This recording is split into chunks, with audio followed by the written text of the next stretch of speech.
Guys guys guys, आपने तो मुझे गलत ही समझ लिया। मेरा मतलब कहने का बस इतना था कि मेरे फर्स्ट वीडियो पे 2K व्यूज़ हैं, तो मेरे 10th वीडियो पे 2K व्यूज़ क्यों नहीं है। मैं बस अपनी कमी जानना चाहती थी कि आखिर मैंने कहाँ गलती की है या ऐसा क्यों हुआ है।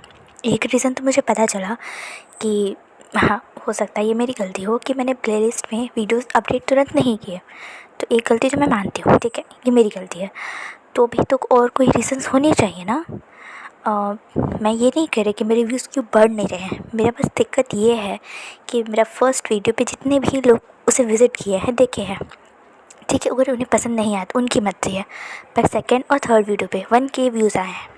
तो फिर बाकी वीडियोस पे उतने ही क्यों नहीं आए। आखिर बाकी लोगों ने उसे सुनना या देखना क्यों छोड़ दिया। मैं बस इतना जानना चाहती हूँ कि क्या आपको कोई लगती है कि मेरी एफएफ में कोई कमी है, कोई मेरी गलती है। तो बस मैं आपसे अपनी गलती जानना चाहती हूँ और कुछ भी नहीं।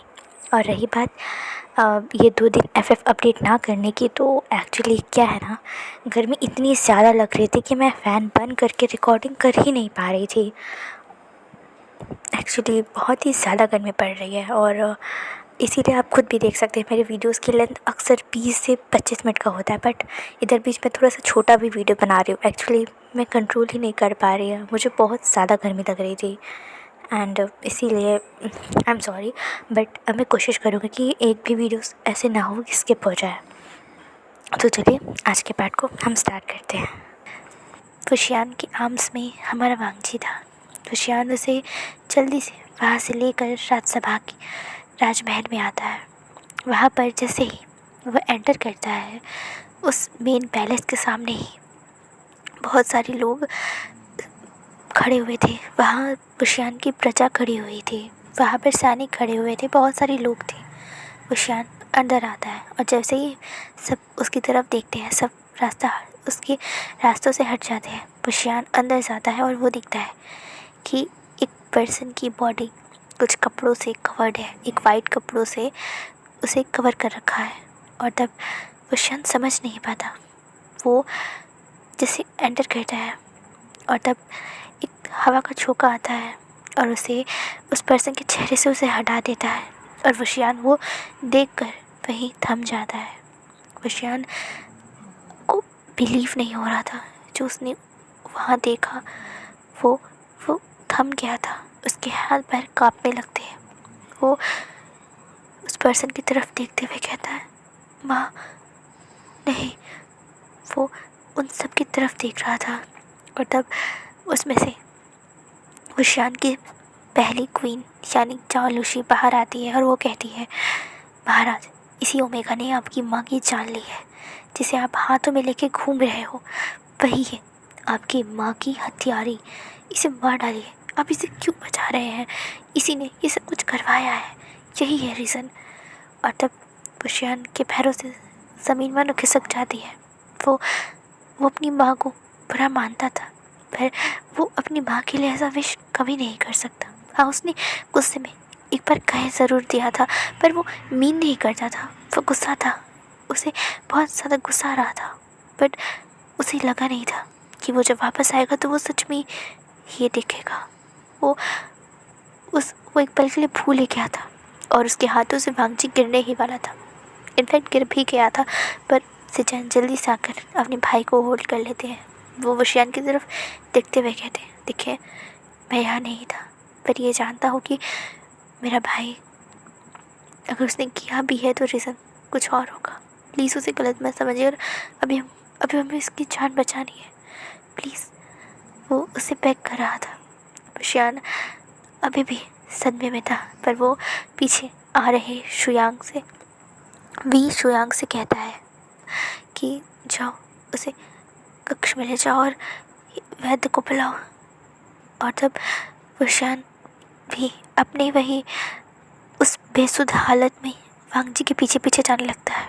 हीलर आते हैं और वांगजी को 1 घंटा चेक करने के बाद फाइनली वो कहते हैं, हाँ, उनके अंदर बहुत ज़्यादा डार्क एनर्जी है। इतनी ज़्यादा डार्क एनर्जी है कि वो वांगजी के हाथ और पैरों से रूप साइड करते हैं और उन्हें दिखाते हैं। वांगजी के हाथ और पैर के जो भी नस थे वेन्स थे वो पूरी ब्लैक होने लगी थी। वो वांगजी को पूरा कंज्यूम कर रही थी। वुशियान ये सब कुछ बस पीछे एकदम आखिरी में खड़ा होकर देख रहा था। उसे कुछ भी एहसास नहीं था। वो ब्रोकन हो चुका था। उसे अभी पता चला कि उसके ही ओमेगा ने उसे चीट किया, फिर उसकी माँ चली गई और अब सब कुछ ये वो बर्दाश्त नहीं कर पा रहा था। वो कुछ भी समझ नहीं पा रहा था। वो भी वहीं बेसुध खड़ा हुआ था। और तब सिचन उस हीलर की तरफ देखते हुए कहते, पर कोई तो इलाज होगा ना। हाँ, एक काम कर सकते हैं हम। अगर वांगजी अपनी किसी तरीके से इस डार्क एनर्जी को रिलीज़ कर पाए, बाहर निकाले, या कोई और पर्सन अपनी प्योर एनर्जी वांगजी को दे और उसकी आधी डार्क एनर्जी कंज्यूम कर ले, तो हम थोड़ा थोड़ा मात्रा में ही सही उसे धीरे धीरे करके निकाल सकते हैं। क्योंकि हमें भी डार्क एनर्जी का ज़्यादा नॉलेज नहीं है। हम सभी प्योर कल्टिवेटर्स हैं इस क्लैन में, इस वर्ल्ड में। सिर्फ जितने ही डार्क कल्टिवेटर्स हैं वो ज़्यादातर वेन क्लैन में रहते हैं या छोटे मोटे क्लैन्स में रहते हैं। वो छोटी मोटी जगह पर या छुप कर रहते हैं। वो ज़्यादा बाहर आना नहीं पसंद करते। तो जो भी डार्क एनर्जी की नॉलेज है वो लैंड क्लैन खुद भी जानता है कि वो बहुत सीक्रेट है। तो इतनी पूरी एनर्जी हम संभाल नहीं सकते। हम उसे एक साथ बाहर नहीं निकाल सकते। हमें कोई ऐसा पर्सन चाहिए जो उसकी हेल्प कर सके। कैसी हेल्प? ड्यूअल कल्टीवेशन, यही एक रास्ता है। क्योंकि वांगजी की बॉडी में बहुत जल्दी ये असर हो रहा है और अगर मेडिसिन का भी असर होने में समय लगेगा, वांगजी इतनी जल्दी रिकवर नहीं हो पाएगा। और ड्यूअल कल्टीवेशन से उसका पार्टनर उसे अपनी प्योर वाइट एनर्जी दे सकता है और उसकी डार्क एनर्जी कंज्यूम कर सकता है। हमें एक स्ट्रॉन्ग डोमिनेटिंग अल्फा चाहिए होगा वांगजी के लिए, जो अपनी मर्ज़ी से ये करे। क्योंकि उसे भी पेन होगा और क्या पता उसकी जान भी जा सकती है। तो मुझे नहीं पता कि प्रोसेस में क्या हो सकता है, पर हाँ ये है कि वांगजी ऐसे अपनी एनर्जी कभी रिलीज़ नहीं करेगा। सिचन अपने अंकल की तरफ देखते हैं और कुरैन भी समझ नहीं पा रहे थे कि वो अभी इतनी जल्दी एक अल्फ़ा वांगजी के लिए ऐसे कैसे ला दे। वांगजी अभी भी 16 साल का है। वो पूरा बड़ा भी नहीं हुआ है। उसकी ना हीट आई है न रट आया है। और उससे पहले उसे किसी अल्फ़ा को दे देना वो सोच भी नहीं सकते थे। और तब पीछे से वशियान कहता है, मैं करूँगा। मैंने उसे यहाँ लाया है, उसकी सभी जिम्मेदारी मेरी है। और एक डोमिनेटिंग अल्फ़ा मुझसे पावरफुल यहाँ आपको कोई नहीं मिलेगा। तो मैं एक डोमिनेटिंग अल्फ़ा हूँ, यहाँ का किंग हूँ और सबसे मोस्ट पावरफुल हूँ। तब हीलर कह रही है, पर किंग आपकी इस प्रोसेस में जान जा सकती है। हमें नहीं पता कि हंग वंगजुन के अंदर कितनी डार्क एनर्जी है, कितनी ज़्यादा है। और जैसा आपने कहा कि वो ये नायरन उन्होंने उनकी कोर में है, तो मुझे नहीं पता कि इसमें क्या हो सकता है। इसमें आपकी जान भी जा सकती है। तो हम ये रिस्क कैसे लें? हम अपनी किंग को खतरे में नहीं डाल सकते। और तब वशियान कहता है, चेंग है यहाँ पर, अभी वो गुरुकुल में है, पर अगर मुझे कुछ भी हुआ तो वो किंग बन सकता है। उसके पास काबिलियत है उसे इस किंग को, इस राज्य को संभालने की। इसीलिए वो आराम से किंग बन सकता है। इसीलिए देखिए, यहाँ पर वांगजी के अलावा, मेरे अलावा वांगजी की हेल्प कोई और नहीं कर सकता। और मैं अपने ओमेगा को किसी और को टच करने का अलाउ नहीं कर सकता। मुझे पता है कि वो ये जानकर और भी मुझसे नफरत करेगा, पर इसके सिवा का कोई रास्ता नहीं, तो मैं तैयार हूँ। वशियान की आँखों में चिरन कुछ अलग देख पा रहे थे। और तब सिचन वांगजी की तरफ देखते हैं और तब वशियान को देखते हुए कहते हैं, देखो मुझे पता है तुम्हारे मन में बहुत कुछ चल रहा है मेरे भाई को लेकर। देखो प्लीज़ उसे हर्ट मत करना। मैं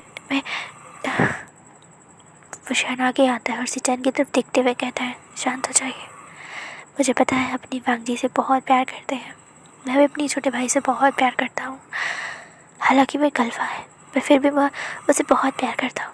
और ये मैं समझ सकता हूँ बड़े भाई की फीलिंग क्या होती है अपने भाई को लेकर, और जब वो खासकर घूमेगा हो, छोटा हो और इतना अडोरेबल हो। मुझे पता है वो बहुत स्टबर्न है, ज़िद्दी है, बहुत खड़ूस है, अकड़ू है, बिल्कुल एक वाइल्ड बनी की तरह है। पर यकीन मानिए, मुझे भी बहुत कुछ पता है और नहीं भी। मुझे जानना है, पर फ़िलहाल के लिए भागजी से तो ज़रूरी है। वो चिरन की तरफ देखते हुए कहता है, मास्टर लैन, ये आपके नियमों के खिलाफ है कि शादी से पहले ऐसा कुछ हो, पर अभी हमारे पास शादी का समय नहीं है, पर एक रिंग सेरेमनी में कर सकता हूँ। भागजी मुझे रिंग पहना सकता और मैं उसे, और ऐसे ही ऑफिशियली ही सही, पर हम दोनों ही मैरिज के लिए हो जाएंगे। अभी मैं वॉज तो नहीं ले सकता, पर ये कर सकता हूँ। तो श्यान जाता है, अपनी अलमीरा से एक रिंग का सेट निकालता है, वो बाहर लाता है और वो वांगजी के पास जाता है, उसके हैंड्स को होल्ड करता है जो कि एकदम ठंडे पड़ गए थे, मानो लाइफलेस हो रहे थे। वो डार्क एनर्जी मानो वांगजी को कंज्यूम कर रही थी।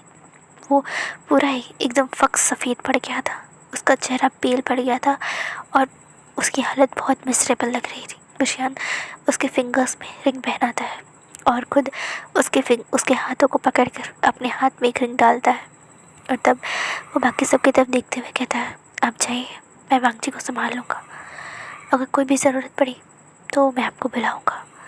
और वो सभी वहाँ से चले जाते हैं। जिजान वांगजी को छोड़कर जाना नहीं चाहते थे, पर इस सिचुएशन में वो खुद भी कुछ नहीं कर सकते, और बुशियान से बेटर अल्फ़ा शायद उन्हें ढूंढने से नहीं मिलेगा, और इतनी जल्दी तो नहीं।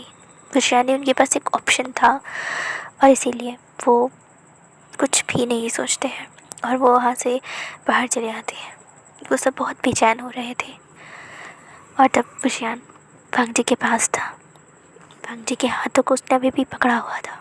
वो अच्छे से फील कर सकता था कि वांगजी के अंदर कितनी हद तक कितनी ज़्यादा रिसेंटफुल एनर्जी है। वो समझ भी नहीं पाया था कि ये छोटा सा ओमेगा आखिर इतनी एनर्जी कैसे अब्सॉर्ब कर सकता है, और वो भी डार्क एनर्जी, जबकि ये खुद एक प्योर कल्टिवेटर है।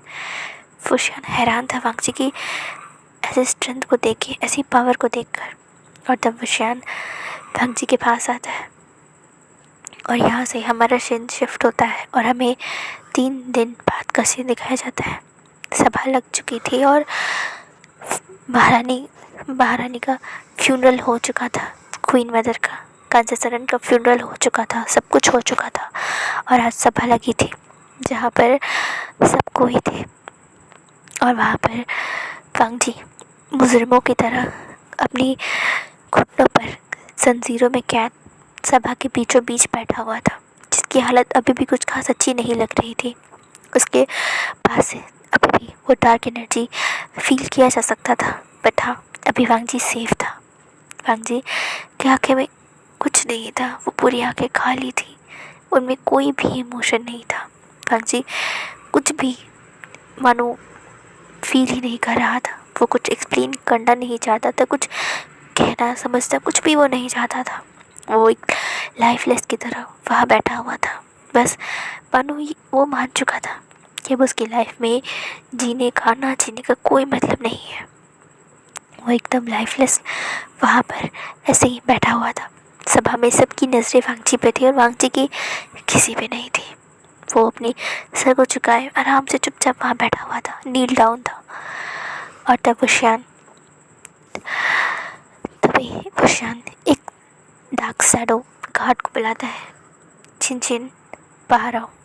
और चिनचिन जो कि एक शैडो गार्ड है, बॉडी गार्ड है बुशियान का, जो एक रॉयल गार्ड है, जिसे काफ़ी सारे महारत हासिल है स्पाई में, मार्शल आर्ट्स में, कुंफू कराटे, उसने सब कुछ सीखा है प्रोटेक्शन के लिए। और जब चिनचिन बाहर आता है, बुशियान कहता है, मैंने तुम्हें ऑफिशियली वांगजी को देखने के कहा था, उस पर नज़र रखने के लिए कहा था, तो अब मुझे बताओ कि जब वांगजी को मैंने कहा था, उसे कैद किया था, तो वो जेल से बाहर कैसे आया, कैसे उसने मेरी माँ को मारा, और कैसे वो वहाँ बैटल ग्राउंड में पहुँचा।